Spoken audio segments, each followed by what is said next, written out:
the 50 years, that in effect, different styles have come in and that, and you've, but the old music never seems to.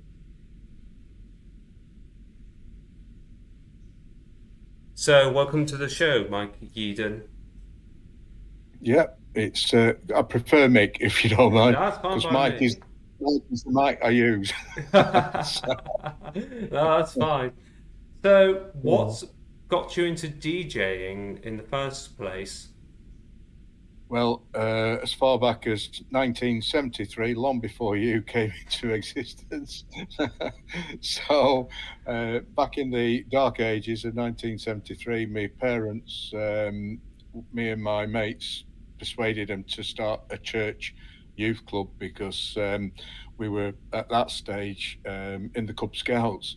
And the Scouts, all we did was we just played British Bulldogs, which is where one person stands in the middle, everybody else has to run to the other end of the room, get past that person, and if you get caught, then you stay in the middle with that person, and so it goes on until there's one or two people left who are like the fast sprinters trying to get through like 20 odd lads and that. But you get come on, I kept coming home with bruises and like my teeth hanging out and all that, and I thought this is not fun.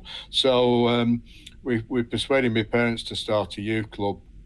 The local council one wasn't doing um, very well. They did a lot of trouble, a lot of troublemakers coming up from an area across Preston, and so with that, we didn't want to join it. So we started another one. My mum and dad were members of the St Mary's Church, and so they started the youth club and they called it the Friday Club, and hence why it was on a Friday. And then after a few, probably 2 months, the my dad said to all the kids that were there, we ended up with I think about 70 kids turning up every Friday. So it was obviously wanted. So we asked the kids what my parents did. What do you want to do to raise funds? And three girls said, "Oh, we'll have a disco." And I at 15, I thought, disco? What the hell's one of them? Like, I was into my football. So with that, they said, "Well, we know a DJ," so they got in touch with him. He turned up on the first Saturday night that we held one, and we'd have about 150 kids turned up. My dad was like, "Well, that is a success, right? We'll do it again." So every month we had a disco, but after the third one, this lad said, "Well, I'm sorry, I can't carry on doing it because I'm going off to teacher training college shortly." So with that, I'd been stood at the back of the stage watching him because I wasn't a dancer, and man, you lads in them days weren't dancers either. So I was stood at the back watching him, and I thought I can do that. So I persuaded me dad to lend me £150, which in them days was an awful lot of money, and we cobbled together some equipment, and I just went out to the local record shop and bought, as you can see just behind me, all these 2,500 7-inch singles, which span from 1973 to 83. So I went out, bought some records, had about 30 records to start the night. So we ended up playing a few 2 or 3 times over, like, because we hadn't got enough to last the night. But kids soon realised that we didn't have a massive collection at that time, and so kids were coming up. Can you play this? Can you play that? And they were passing me singles and then collecting them at end at night. And then when punk came in, which was the worst music ever, the punk rockers were turning up all in the full gear and that, and with the records, and so I was playing punk records as well, like. So, and it's within, I think within about 3 or 4 discos, so like 6 months after we'd started it, all of a sudden it exploded to 300 children coming every week, every time we had one. So it was that's where it got started. I then joined the police cadets, and from the police cadets, did 2 years, and in the second year, they introduced girl cadets for the very first time in Lancashire, and they said the instructors then by then knew me well, knew that I did the discos, and they said, well, on a Wednesday night, can you bring your equipment in and do a disco?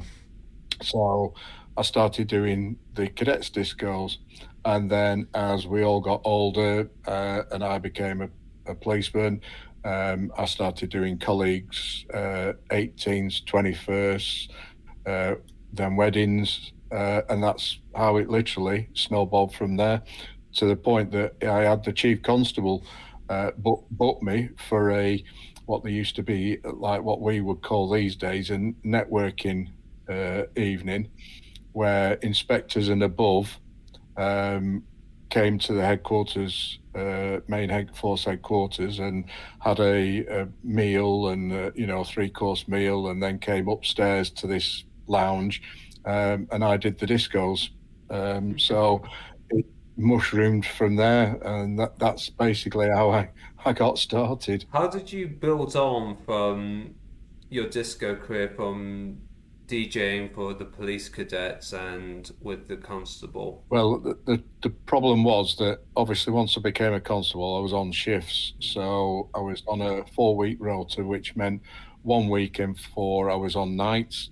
Another weekend I would be at lates on a Saturday, earlys on a Sunday, quick change round. So those 2 weekends were out. But back in the day, I mean, I just cannot think how I came to get so many bookings like I did, because I was doing about 50, 52 a year. So in other words, one a week. Mm. Um, and yet I'd only got basically two weekends free. So how it fitted in, I have just no idea, but it did. On a lot of occasions, people would say, "Are you free such and such a date?" And I'd say, "Well, no, I'm on shift or on nights or late shift."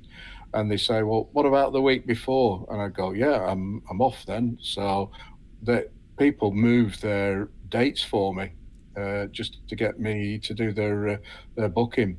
But in those days, there wasn't as many mobile DJs like there is today. I mean, somebody goes on Facebook and recommends me, because somebody requests, anybody recommend a DJ to them.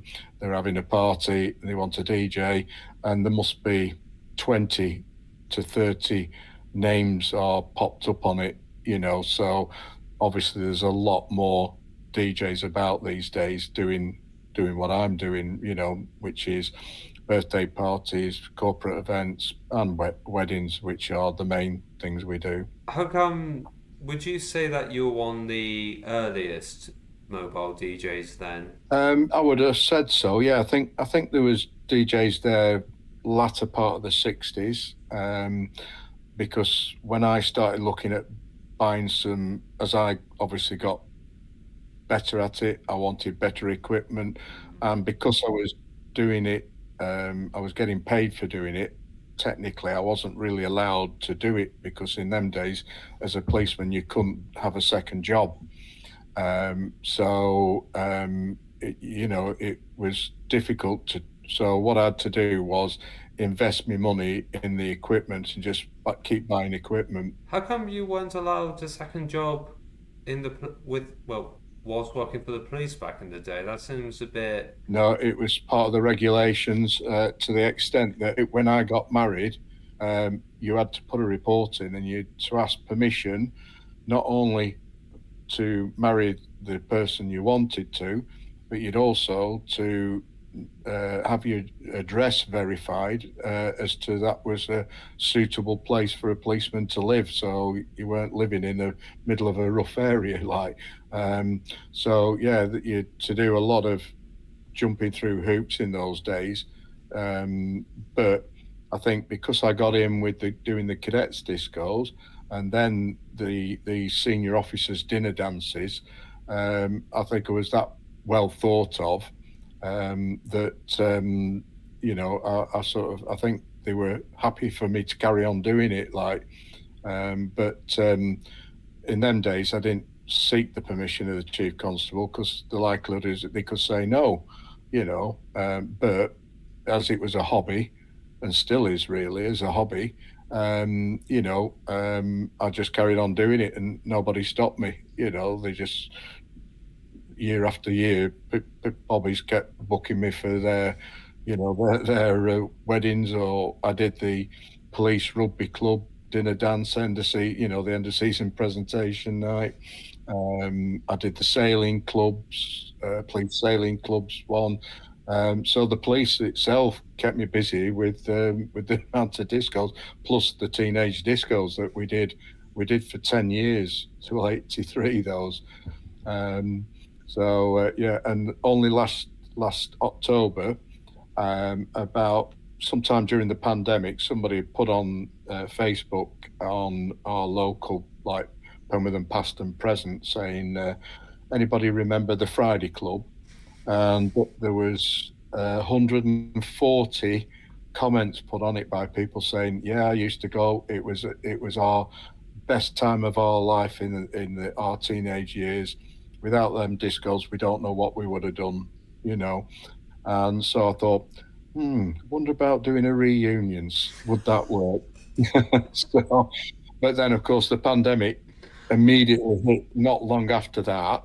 So I literally shelved my plan until finally last year I thought, I've got to give it a try.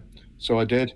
And we got 150 people in a local uh, church hall. Well, not church hall, Catholic club it was. So there was a bar, obviously, and 150 people came, which was a sellout for the room. And we're doing it again this coming October, because we raised £5,500 for charity for a children's hospice and an adult hospice, and split the money between them.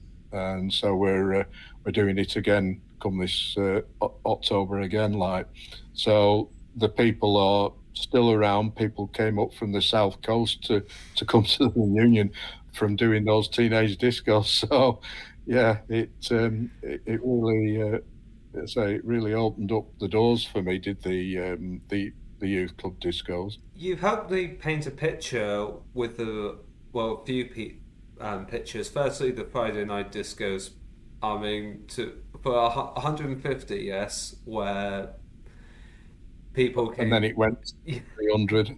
Yeah, and then that amount of people came for the reunion really shows how much of a performance you put on, and with the goodwill with the police, it kind of yeah. helped you. It helped you to allowed you to go and do the DJing. How did you eventually break away from the police and go into DJing full time? Well, no, no. Oh. I missed out on the opportunity to probably, and I must admit, mid '80s. I did think twice about coming out the police, but in them days, you joined it as a career. You joined and you were signed up to do 30 years service, and everybody stayed that distance. Very few, didn't go the distance. Most times it was because of ill health. They got injured on duty or whatever, and had to be pensioned out. But I'd always, from 11 years of age, wanted to be a policeman. So I never give it a thought until in the 1981 was the riots in the country at Toxteth in Liverpool. There were some horrendous riots. Then there was the miners' strike, where they actually basically used the police as a tool to try and smash the unions and that. And we were the pawns in it, in one sense, you know. So around them times, I thought, do I really want to carry on doing this job and that? DJing was flourishing, even though I say it, I was only doing one a week. though some weekends, obviously, because I wasn't free for 2 weekends in four, I would be out a Friday and a Saturday night. But I was single at the time, so it was easy to do. But yeah, there was a lot of pressure on, and I nearly came out, and I nearly thought about turning it professional. Um, have I got regrets about it? Possibly, possibly. Because I've been friends with professional DJs in the Preston area, and I've seen how well they've done. Um, but then, my career, say, has been it got better after those initial periods in the early 80s, mid 80s, and that. And I did enjoy it, so I didn't stop. But I got one phone call from a friend's father who owned a club in Blackpool, and he said to me, he said, "Any chance you're free this coming Friday?" And I went, "Oh, I'm not actually. I'm already booked." And the one thing I've never ever thought about doing is cancelling on anybody or going to the highest bidder. Just it's not in my nature to do that. That's terrible. People are booking me. People are booking me, and therefore I'm coming to do their disco, whatever it is.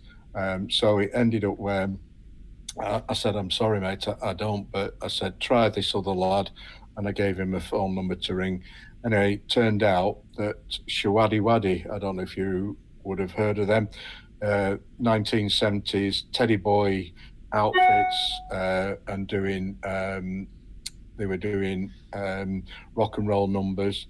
And if you Google them, they were a top band in the 70s and that, and played some great Teddy Boy music, rock and roll music and that. And they were a massive hit. There was 8 of them. There were two Wolverhampton bands formed together, and the guy said to me as he was finishing the phone call to ring this other DJ.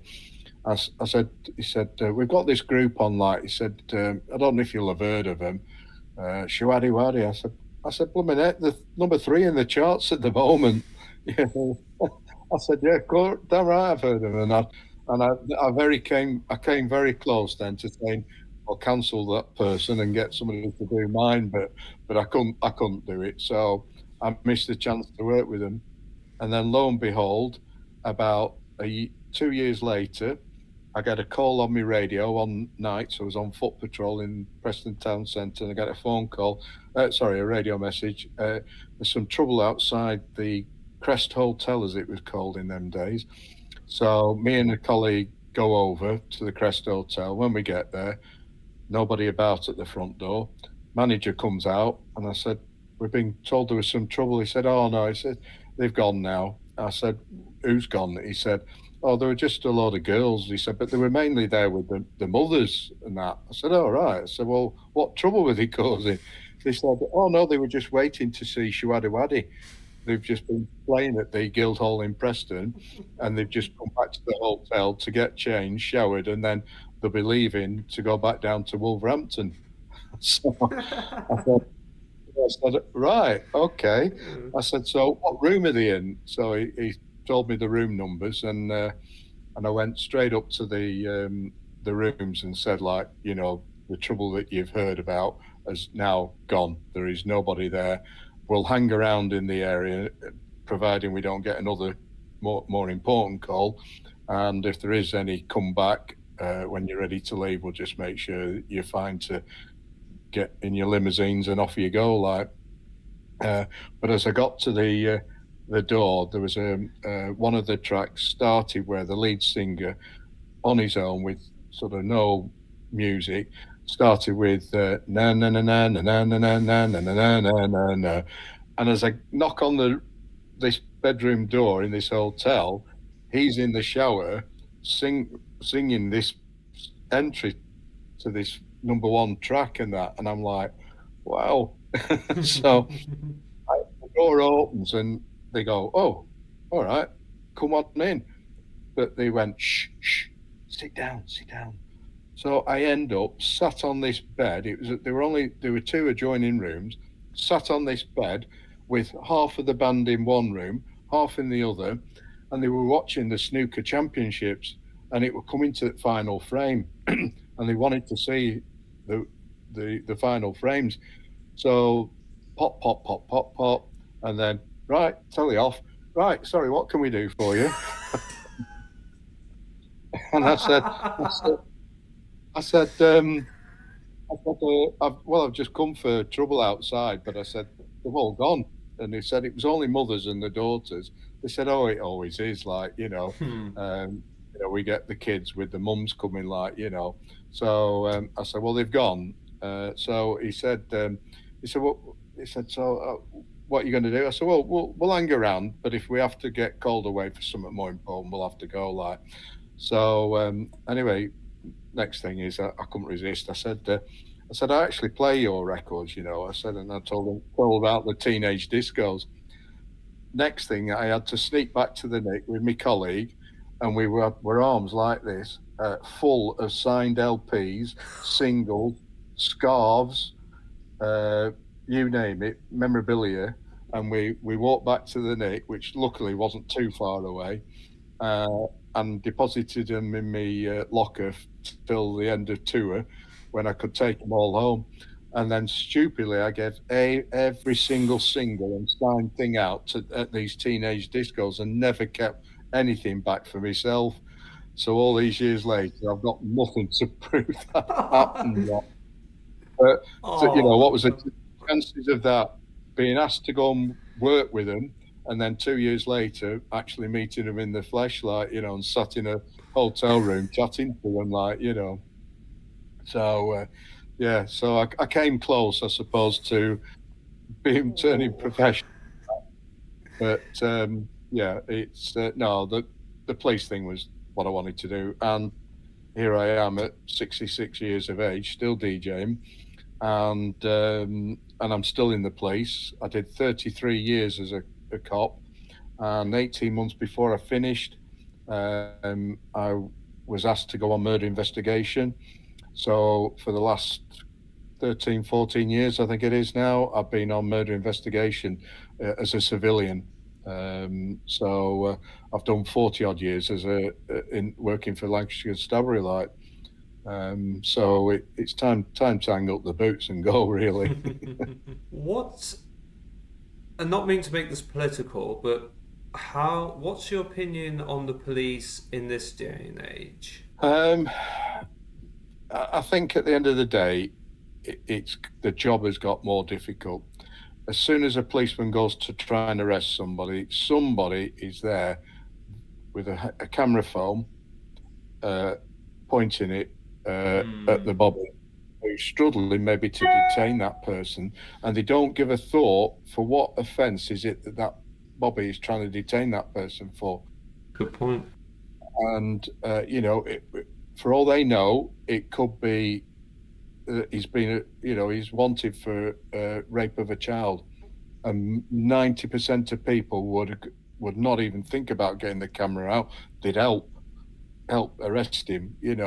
So the job has become very difficult. I couldn't do it now out on the streets. It changes, but I remember when I joined the job, the old bobbies then saying, "Oh, job's not what it used to be." So it's one of those things that there is too much political interference in it these days. You have so much justification for your actions that you do, and it's a hard job, a lot harder job to do, I think, than when I first joined. But it's where it goes from there, from now, I don't know. But I certainly couldn't do it now. It's just too much pressure on the individual. You've got to watch what you say. You can't speak to them. They can speak to you, with a gutter tongue, and yet you can't reply back to them and speak to them at their sort of level without somebody complaining that the policeman spoke to them and used swear words and that. So it's just so difficult to do. But I've no real thoughts on it other than, like I say, it's a difficult job, and I sympathise with them. And the, most of the general public, still back the police. But it's always this minority now with the internet and all that, that the minority can speak louder than the majority these days. So, and, like you take things like the Palestinian thing and the protests and all that, as always happens, people are there protesting peacefully, but there's always some that turn Mm. up and they don't even understand the cause that they're demonstrating for. They're just there because it means they can have a fight with the police and that.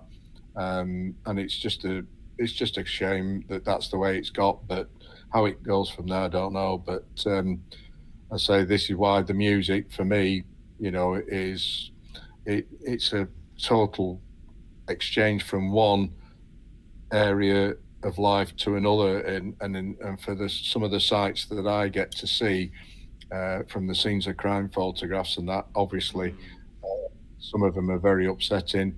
Some are baby deaths, so they're not pleasant things to do, but somebody's got to do the job. And the music for me is my love. It takes me into a happy place as well if I've had a bad day at work, you know. So it's a relief valve as well in one sense. I can understand the stresses that cops would go under because the moment you said about the someone can just pull out a phone camera, I can't remember which American show, but they've got it in the background of all the arrests with people with phones. Kind of, I haven't got a phone on me. I'll just use this, but they're like this, recording the Yeah, thing. yeah. And have you ever heard of the tyranny of the minority? No, It's no. basically what you're saying about like it's a minority that can go and make a complaint. They've got so Yeah, much leverage over the majority because they can go and just say this cop did X, Y, and Z, and then it changes, like could ruin your whole day, change whole policies, and it's just like yeah, a couple of people from that. yeah, yeah. It's just the minority that have Mm. made change.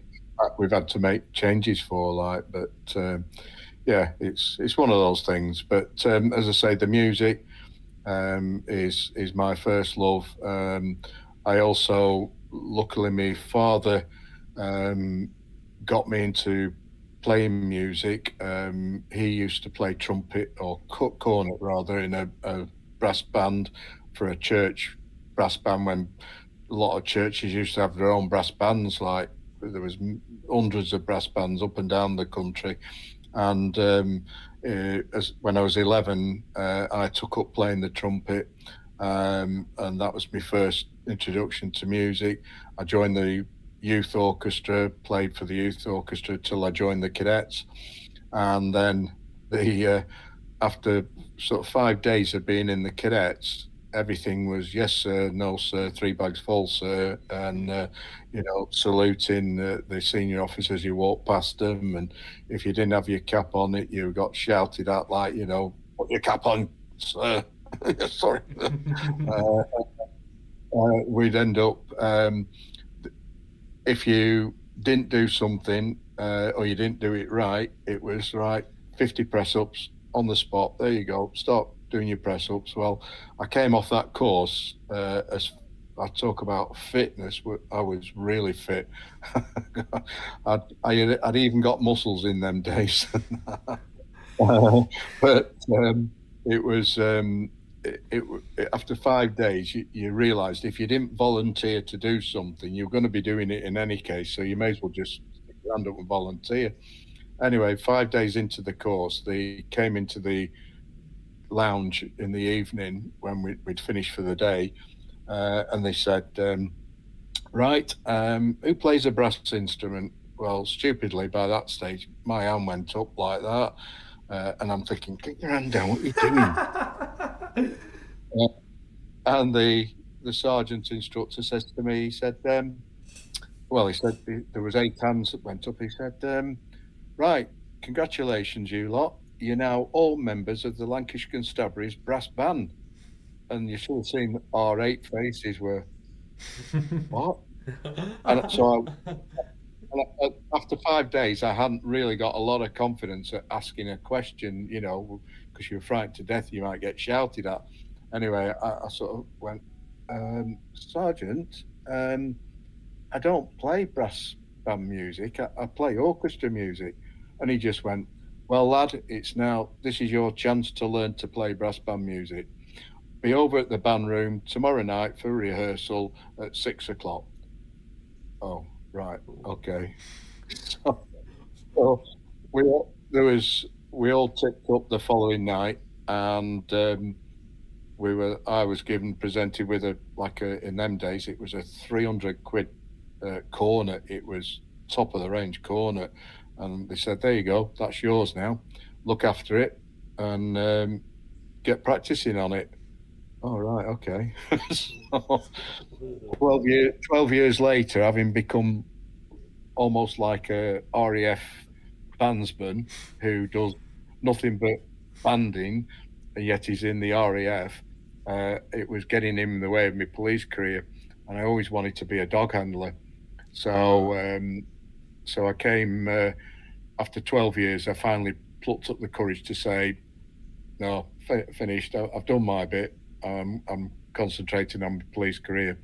Which then, within 3 years later, I got on the dog section, but that was only because I'd come out the band. If I'd have stayed in the band, it was everything was done in works time, you see. So if I was meant to be doing a late shift Friday and there was a concert, well, my shift was working doing the banding. Right. So I wasn't particularly well thought of by some colleagues because it felt like I was never there, or they didn't know whether I was going to be there or not. so I'll say I came out of it, and I'm glad I did, really. I get what you mean. It's more like you're out there doing what you actually love, and they're like, "What the hell is Mick?" Yeah, Yeah. yeah. And it meant sometimes some people had to do a bit of overtime to cover for me not being there, which they were happy for the overtime. But when it started getting a bit too regular, they were like, bloody hell, you never hear you know. It's the resentment that builds up. Yeah, Getting yeah. back. But it never got bad though. It Oh, never that's got to a good. point of I was, not spoken to or anything like that when I walked in the room. It was nothing like that. But you just felt like, well, I'm not here. I won't be back till next Tuesday. Like, all right, okay. So no, it wasn't, and I knew that to get on with my police career, I needed to come out of it.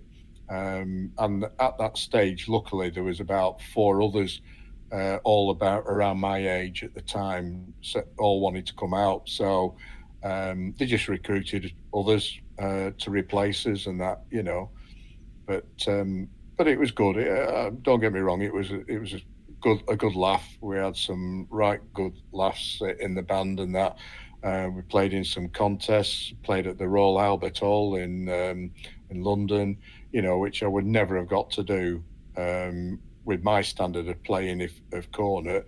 I would never have got to do that in like a local band or anything like that. Right. But with the constabulary band, with some very good players, and we managed to, in a sense, get promoted to the Premier League of brass band world, and play against the top bands like Bessies of the Barn, Black Dyke Mills Band, Brighouse and Rastrick, and all those bands. Like, so it was an experience, and I did it for 12 years, and I've got a lot of fond memories of doing it.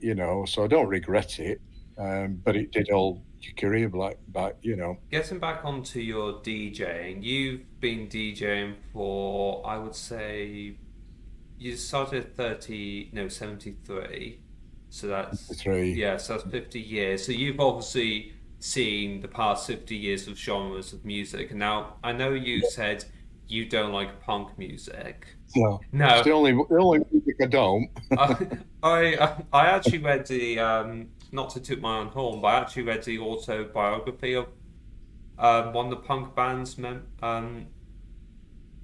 Oh, members, from the the from Slits. which, Huh? from which one? The Which Slits. Oh, right. Yeah. Yeah, Yeah. the one by V. Albertine. Oh, this title: Crows, Crows, Crows, Music, Music, Music, Boys, Boys, Boys. Yeah. I kid you not, that's the title. Yeah. How Yeah. did you see that evolution or that change in culture with music during that 50-year period whilst you were DJing? Because you've got different genres on. How do I word this? Yeah. Different genres don't really mesh well together. I mean, if you're really talented, you can make Yeah. it work. But how did you see that Yeah. change over the 50 years? Over the 50 years, in effect, um, different styles have come in and that, and you've, but the old music never seems to die. Hmm. And I'll give you a good example of that. There was a glam rock band in the 70s called The Sweet, and they did tracks like Ballroom Blitz, Blockbuster, and they had one called Little Willie, and it just goes Little Willie, Willie won't go home. So it was quite it was a typical like glam rock one, but it would probably got to number one or something like that. Certainly in the top 20 of the chart. And about 4 years ago, I did a wedding, and this 18-year-old girl, she couldn't have been any older than that, came up and she said, "Can you play Little Willie?" And I looked at her and I said, bearing in mind this is a track from the 70s, and I said, Hmm. um, and I'm thinking, in my head, I'm thinking, has Ed Sheeran just released one called Little Willie, and I've missed seeing it, like, and I'm thinking, oh, right. So I just said, you mean the one by Sweet? She went, that's the one. I said, yeah, I've got it. I said, yeah, I'll play it. I said, is it for your mum and dad? Because this was a wedding where families are at weddings. And I just thought she'd been asked by a mum or a dad to come up and request it. And she looked at me. She went, no. I went, oh, right, sorry. She was really taken aback that I'd Hmm. said like, and at that stage, I was playing one of the latest tracks, and the dance floor was full of 20-year-olds, sort of thing. And I thought, right, well, we've played about three tracks now in a row of that sort of music. I thought, shall I risk just throwing this one in, like throwing a hand grenade in, and just see what happens? So I just literally put it on next, and I couldn't believe it.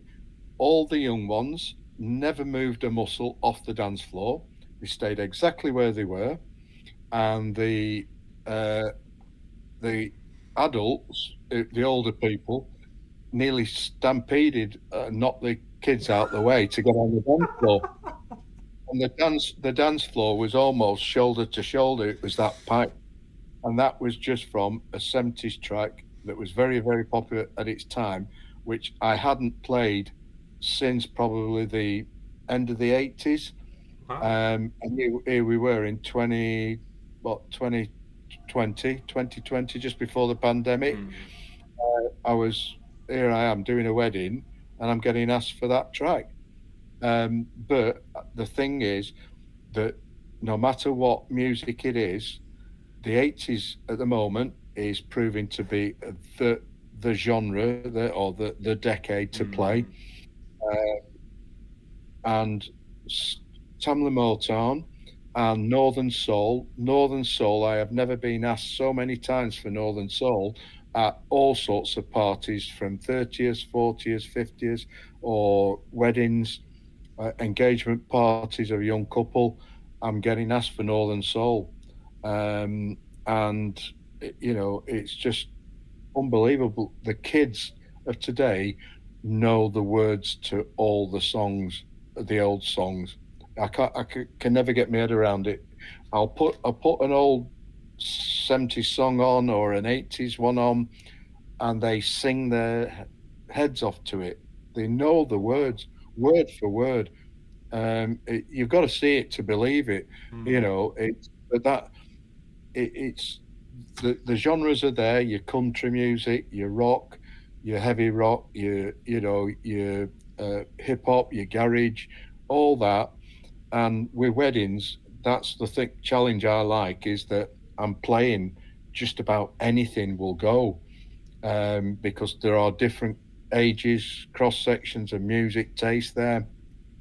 And we've done weddings where I've had a playlist from the couple, and they've wanted some of the most heaviest rock music going, and I'm thinking we're not going to get many people dancing to this stuff, but sure enough, half of the mates, are into the rock music, because they obviously have hung around together, so they've probably gone to rock concerts together, um, but then next thing is you're playing Rick Astley. You've just finished this German rock band, and then you've suddenly gone to Rick Astley, and they just carry on dancing and singing to it, and it's amazing. You at times I sort of feared, like, shall I really risk playing this? And now I just think, do you know what? Let's see what happens. Because if it doesn't work, it clears the dance floor, then you give it about a minute and a half, and then you change it. Mm. So it sounds like you've played it all, but minute and a half, and then get it swapped and change genre. The good thing these days is there is a lot of genres to play around with, Mm. so you've got a lot more choice.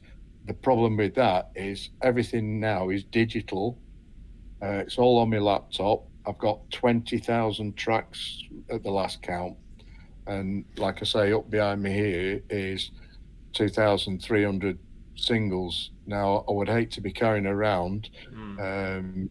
20,000 vinyl records and that. And then on this side is all me CDs as well. So, but I never take any of this with me. It's all on this laptop that I'm talking to you on now. And that all that music, 20,000, and all the music that's on the shelves behind me, virtually every one of it is in this laptop, or in the hard drive, backup hard drive.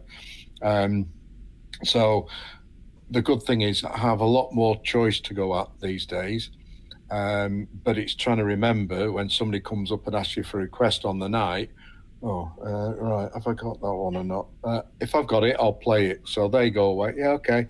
Go away, and you do a search, and sure enough, 90% of what I get asked for, I've got. And if I haven't got them, that particular track, I've maybe got four or five other tracks by that same artist. So I'll announce it. I was asked for such and such track. Unfortunately, I haven't got that, but here's Mm. this other track, and you get away with it quite happily like that, because if they like that particular track, they also like the other tracks by that same artist. So you do get away with it in that respect. Back in the 70s, I'd only got 60s music, your Tamla Motown, your other, what should I say, your chart music from the 60s, uh, your rock and roll era of the end of the 50s and that. Um, and then obviously Northern Soul was in the 70s and that. Um, so there wasn't really many genres to work at. And therefore it was easier to pick the tracks because literally 2000 was plenty of choice, if you will. Mm. Uh, but there wasn't that diverse taste, if you will. People didn't. I don't ever recall being asked for a 70s track. Sorry, asked for a country music track in back in those days. Um, if it was purely Dolly Parton or somebody like that. But so yeah. So music wise, I mean, these days just about anything goes, and we have got about three or four punk rock music tracks, and if somebody comes up, we'll just say, well, we've only got this one.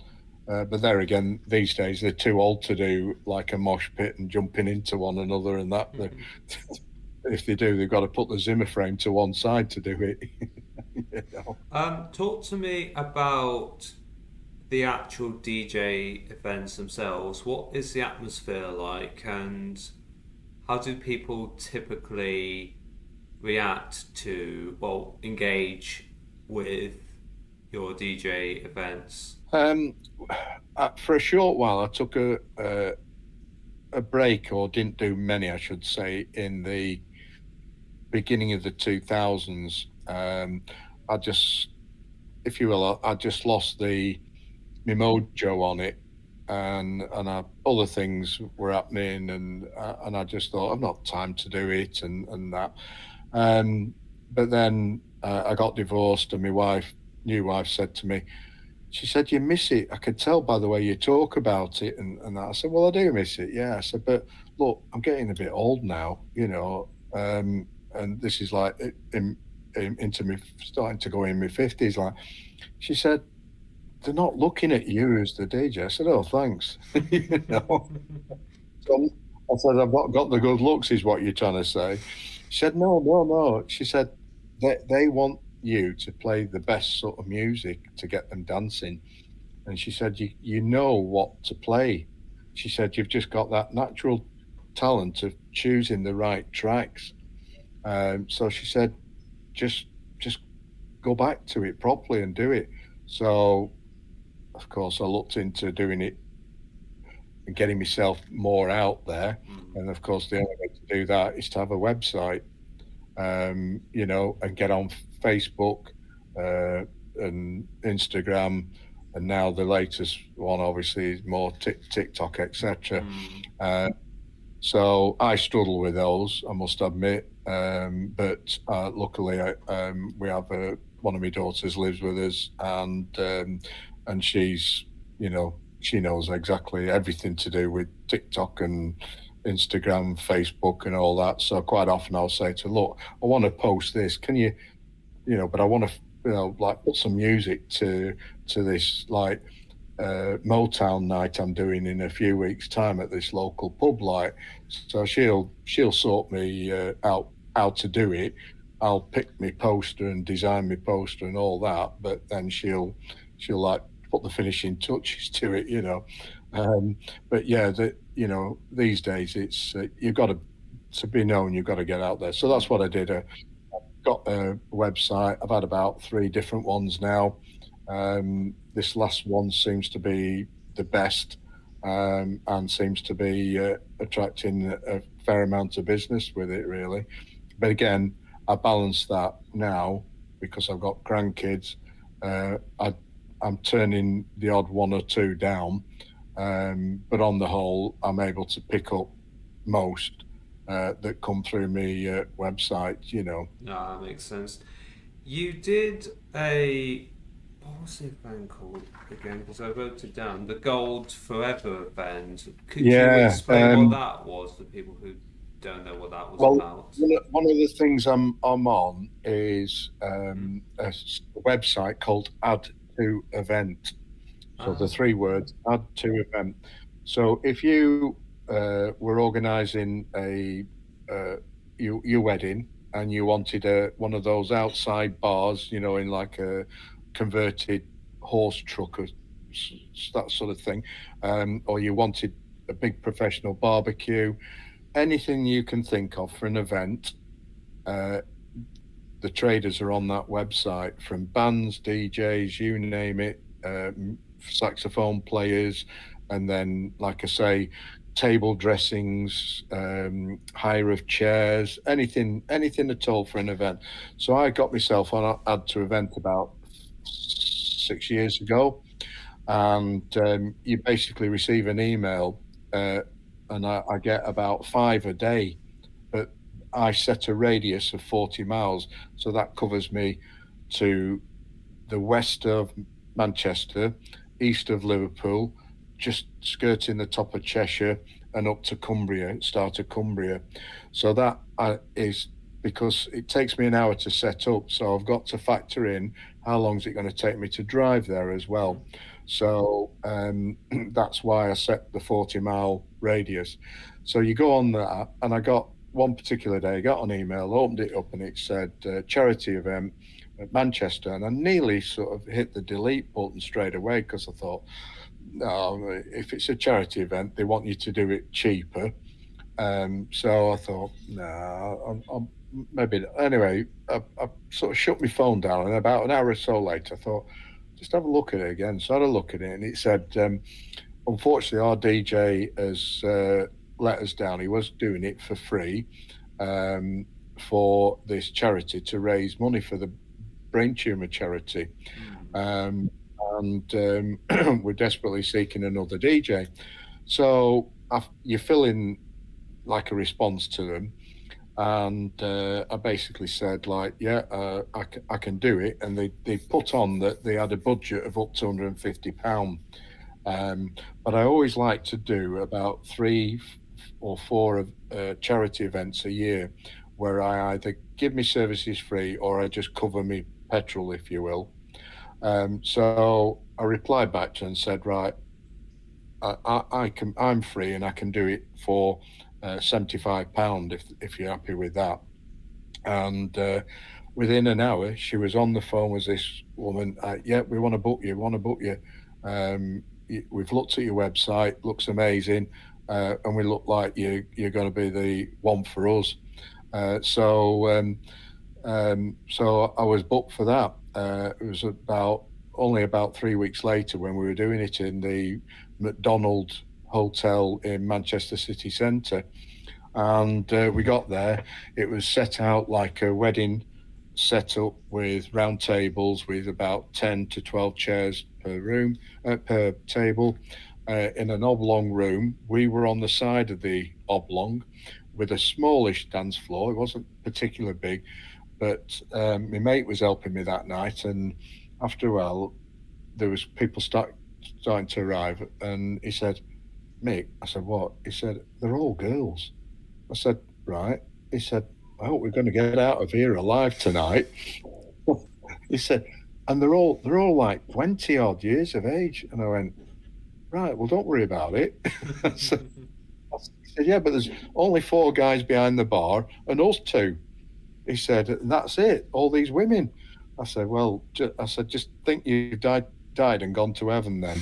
So it's like, right, all right. So anyway, these 150 girls come in, and the first time I'd met these people, and I said, look, all they told me was it was in memory of Tom Parker that died from The Mm. Wanted in, I think it was in the January of that year. And this was, I think, the Septemberish time. And she said, we've got our fingers crossed. She said one of the band members might make a personal appearance. So I said, right, okay. So if people go on my website at Mix Disco Fever and sort of look at my website, go onto the YouTube channel that I have, and there's a video where these girls, as soon as I played my first Wanted track, they literally, like a tsunami coming onto the dance floor, and they were singing the top of the voices just like it was like at a Wanted concert, basically. And then I was told, right, he has turned up. It's Nathan Sykes from the band. So I said, all right, okay. So with that, I said, girls, I want you to just stay by your tables, and I want you to look to that end of the room as we've got a surprise for you. Well, the doors came back, and the biggest scream you have ever heard. It was as if they were coming on stage at a concert for that start of that show. And he came in, and I passed him one of our radio mics, and he spoke to them, and he then went round every table. So there was about 15 tables. Did a photo wall. They got a photographer, professional photographer in, and he took every single table up to this photo wall and did and took photographs, and then posed for selfies. Sat at the tables, chatted with them for 5 minutes or so. Then moved on to next tables, and he was there for 2 hours. I've got to take my hat off to him for staying that long. And they were donated prizes from like the Apple Store, like iPods, things like that. There's some cracking prizes. Took about 3/4 an hour just to get through the raffle, and at the end of the night, the five ladies that organised it, they couldn't say enough about how good we'd done for them, and how we'd mixed the music with other boy bands and that as well. And the girls, we were having to. Well, the staff were chucking them out at midnight, when it was meant to finish because they didn't want to go home. Um, anyway, and I must have done something right because that night there was a girl there, and she says to her mates, "I want him to be my wedding DJ." And they said, "Well, first of all, don't you need to get engaged?" And that, well, we are getting engaged, but he hasn't just got around to it yet. And they said, "Yeah, but wait till you've got engaged and that." Anyway, 2 years on, I get a message through saying, um, "You did the Gold Forever night. I was there with my friends, and I want you to do my wedding in November, which will be November this year, at Mottram Hall, which is a massive stately home spa hotel and golf course and that down in Cheshire." So, out of giving my services for just the costs, I've ended up having a great night with these 150 girls playing the boy band music at my age, if you will, and then from that, I've got a wedding at a very very posh establishment and that. So, uh, win-win-win, isn't it? Mm. You give something, you always get something back, comes back in return. Yeah, I was researching about the Wanted yesterday for this because when I seen it, I was like, "Who's Nathan Sykes?" And then it Yeah, obviously on my it's quite was unfortunate for Tom Parker, obviously, but it's quite interesting how it benefited you in some way. yeah, it did. Yeah, yeah, without a doubt. Had he not passed away then Mm. from the brain tumor, and the brain tumor charity is one of the least supported charities, and yet in the country, and yet it's one of the most prevalent, brain tumors. And by strange coincidence, um, about 12 months after I did that charity night, a close friend of mine, her husband got a brain tumor and passed away. So I'm glad I did it because that money has gone, 5,000 has gone a long way to helping research, you know. Um, and again, I did a wedding 3 years ago now, and the lady was so happy with what we'd done for a wedding. 6 months later, she rings up, "Can I book you to do a surprise 50th for me, my husband?" Like, so I said, "Yeah, love to do it again." Like, because they were a lovely couple, mature couple, and then 3 weeks after that, she rang me up. She said, "I have to cancel, mate." I said, "Why?" She said, "My husband's got a brain tumor, just being diagnosed with a brain tumor." Anyway, luckily, chemo and whatever else treatment he's had has managed to shrink it, and he now is healthy and fine, living okay. So about 12 months after that, she rang me up. She said he's well enough now. We want to do a belated 50th birthday party. So can you do that? So we've done that. So she's booked me, twice now for it, and she follows me on Facebook as well. She's become a friend basically.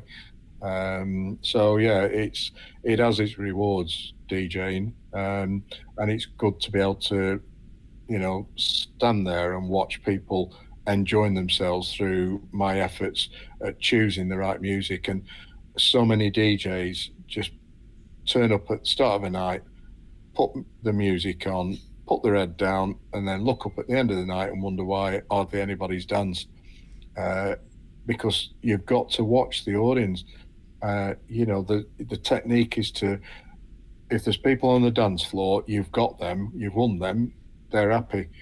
What you do is you watch the tables, and if people are sat there tapping the fingers on the table, or you can see the foot going under the table, tapping away, or the singing the lyrics and that, as the particular track's playing, well, you know that you're on the right lines of the music you're playing.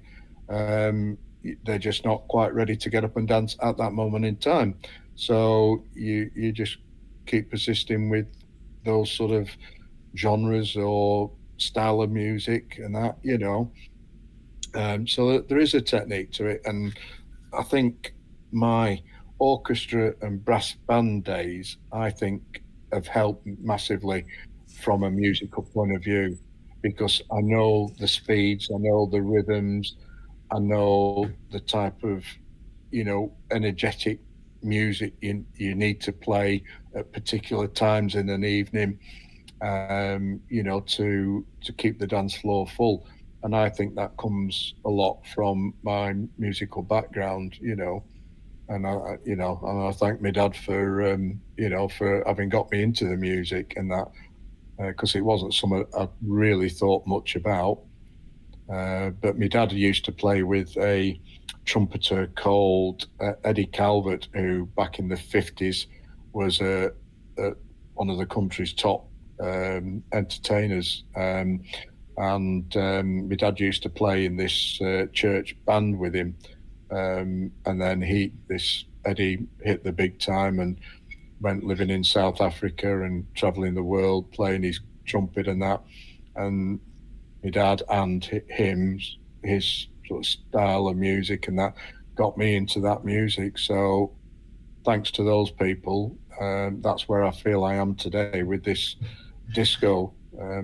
Now, how much longer do I carry on doing it?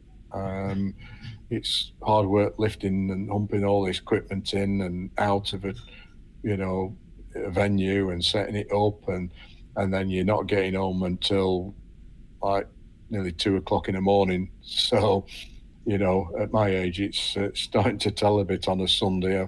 I need a lie-in on Sunday morning. But I don't know what I'd do with myself if I didn't have that to get out and, go and watch people have a good time, through your efforts and that. So I don't know yet when I will call it a day, but I can't see it being much longer. I don't want to be walking in, with a Zimmer frame and a speaker thrown over my back line. So, yeah, You wouldn't change it, would you? I could tell. I can tell.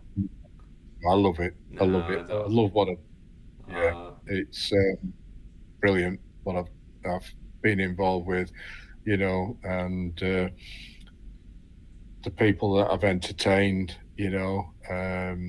but then in this latter years, um, just I think it's society in general.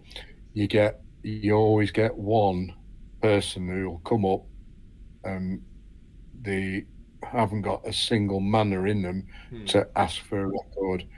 They'll come up, play, Barry White, play Barry White.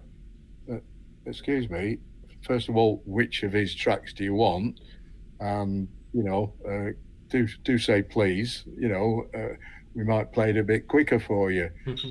Uh, Right. Well, I want such and such. All right. Okay. Um, Hmm. and then we had a bad experience a couple of years back. Got asked to do a wedding, and I even went to the bride to be's house, met her mum, both as English as you and me, and it turned out they were travellers, and they came in. There was a group of lads in a corridor off this main room, and we could see them squaring up for one another and ready to fight one another. And then they came up to us and they said, uh, the bride's mother came, which said, "We've been playing since 3 o'clock." I hastened to add, it was an all day that I've been booked for, so 3 till midnight. And she come up and she said, "Oh, I'm really sorry about this, Mick." She said, "I didn't know about the singer." So, right, what singer? She said, "We've got Seamus, whatever his name was." I said, "All right, okay." She said, "He's just come now." She said, "It's my husband that's booked him." Turns out this Seamus, whatever his name was, uh, has about 11 albums on iTunes. He's a top Irish singer. So they said he's going to play for a couple of hours, like. So I just said, right, over to you, like. So she said, I'm not asking for any money back. I thought, you're not getting any money back. You could, So you booked me to play all night. Anyway, I say he was good, and he got a lot of them on the dance floor and that. And then he suddenly goes, Mick, the DJ's back on. Oh, right, okay. So back on the dance behind the equipment, like. I'd said to him, when you're ready to finish, just say, another number and then mix on it. It was like, right, we've just finished singing, strumming guitar, right? Okay, Mick the DJ's back on. Right, okay, so there was no continuity there. Oh You know. no. And then at the end of the night, I said, right, 15 minutes to go. I said, we've got 3 tracks to go. Thanks very much for your request. We've not time to fit any more in. And we'll, wish you a safe journey home. And here we go with the last of the third of tracks from the end. Like, and next thing is the groom comes up. Well, he could barely stand, never mind speak. And he just looked at me and he picks up 100 quid out of his pocket, Right. chucks it on the mixing unit and says, that 100 quid says you're playing on. I said, I can't. The venue says the music license has to be off at midnight. So I screwed up the 100 quid, grabbed his hand, screwed it back into his hand, closed his fingers around it, and said, that 100 quid says I'm going home at midnight. So then I got some expletives and I'm going to follow you home and I know where you live. And I thought, you don't, mate. So I told him I live up north, Lancaster way, when I live the other way. so he, he went, and so apart from that, but this is it. These days, you just get the odd one, but that it's society, isn't it? Somebody always wants to complain about something. Um, uh, so just occasionally you get the odd one that isn't a very pleasant person to deal with. But I think my police training helps me with that because we were trained to calm situations down, not escalate them. So other DJs would go like, "Get on your bike, you," or "I'll see you outside afterwards." Well, it's no, you calm them down. So anyway, I just beckoned his bride over and I just said, "He's just threatened me." I said, "It's the first time ever in 40 odd years of DJing that I've ever been threatened." So I said, "Take him away, please." So she dragged him away, and then as we were packing up, which was very quickly, I hastened to add, get out of there. Her father came up and shook my hand and nearly crushed it. Obviously, he's a bricklayer or a tarmacker or somebody like that, but it was really strong handshake. Thanks, Mick. Great night. So he was appreciative, and then the wife, she left us a lovely review. So so it was only the groom that was a bit worth a drink. So we put it down to the drink and we'll live again. But my mate said to me afterwards, he said, "You're gonna have to, when people ring up now, you've got to say, are you a traveller?" So we don't end up with another one. But no, other than that, it was a great night. So it was a good wedding. Normally, when I end this, I ask people ask my guests where people can find you, but you already kind of prematurely did that. Yeah. So, Yeah. what future events or parties have you got coming up? I have a wedding on Friday night, which I got through that add to event.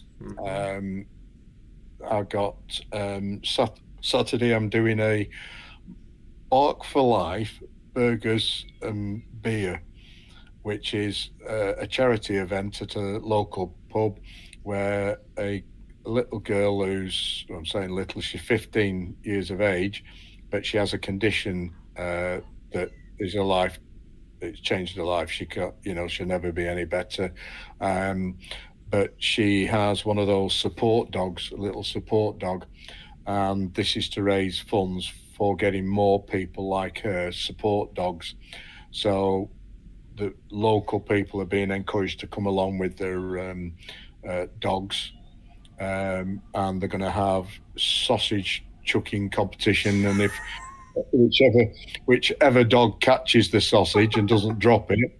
Um, so all sorts of fun and games like that. So I'll be comparing that as well as playing some music, and it's obviously it's outdoors, so it'll be under my gazebo. But so it's a charity event, and I've given my services free on that one because it's only up the road from where I live, so I've no travelling costs. So I'll be doing that, and then other weddings are booked throughout the year. I've got about six already booked in weddings for 2025. So these days, since the pandemic's affected it massively. People don't book until the last minute now, and when I Really? say last, yeah, until the last minute, even on weddings, people are not booking you until within 12 months now. I very rarely get booked for anything over 12 months for a wedding. So, like, somebody will ring up today and they'll be getting married in, say, November.